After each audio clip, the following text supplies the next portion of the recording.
Hello, and I'd like to introduce you to deadIine. Now, this is still always classified as a console player, even though we all know that's completely a lie.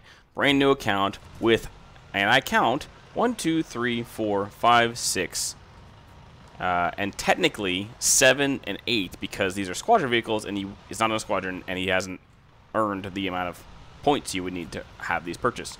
So essentially, 8 premium, well, I'd say premiums, 8 purchased vehicles on an account, which if you round the math, and we see some of those are 70 and some of those are $60 premiums, but around 500 bucks. It would be 6 times 8 would be 48, so $480.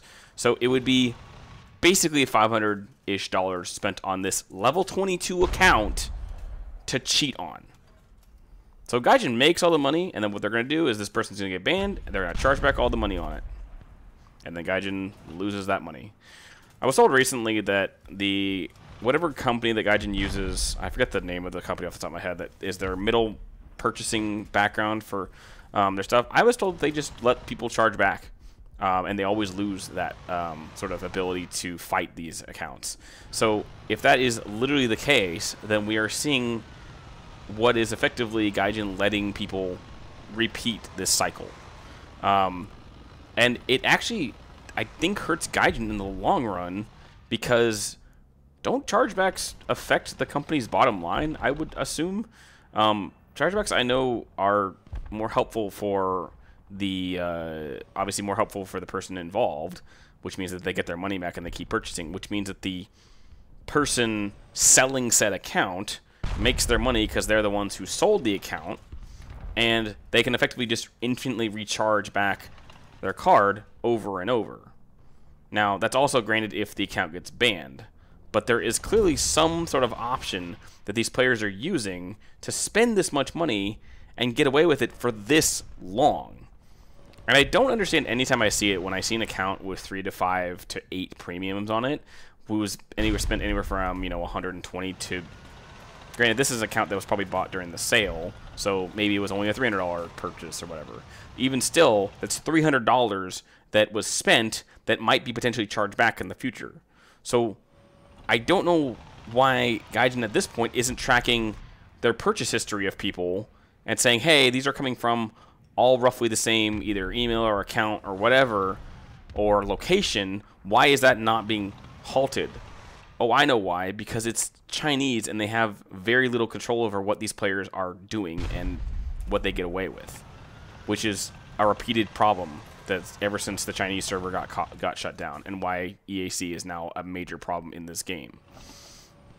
I still would love to see how these guys get away with it for so long, because based on just talks that I've had with other people, the company that processes all the chargebacks doesn't fight the chargeback, even though these accounts are visibly breaking TOS. I don't know how you would allow accounts to be gotten away with this for so long when a TOS is breaking company policy, and yet Gaijin is just letting them get away with it forever? Because, like I said before, chargebacks potentially hurt a company. They hurt the people involved, unless there's some sort of chargeback thing that they're exploiting and getting money off of that, which I still don't think is true.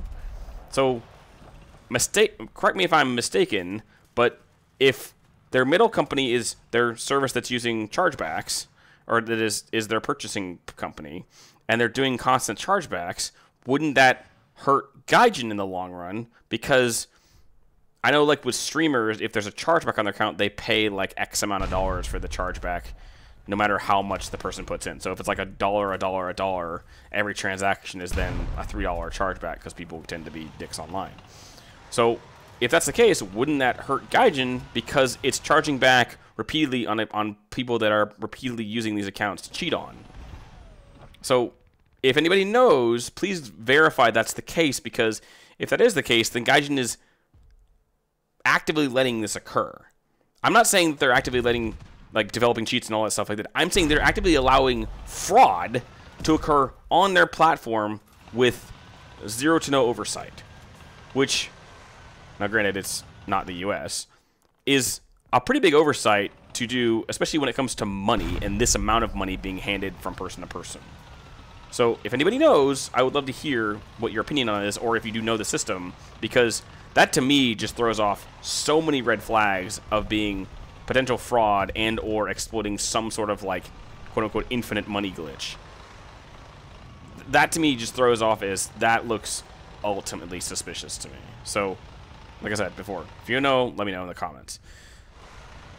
That being said, there are hundreds to potentially thousands of accounts, because granted 7,000 accounts got banned recently, and based on player statistics, at least based on the time, the week that was playing, it was around 3% of the game community that got banned in one day because Gaijin allows people to perpetually cheat forever in this game.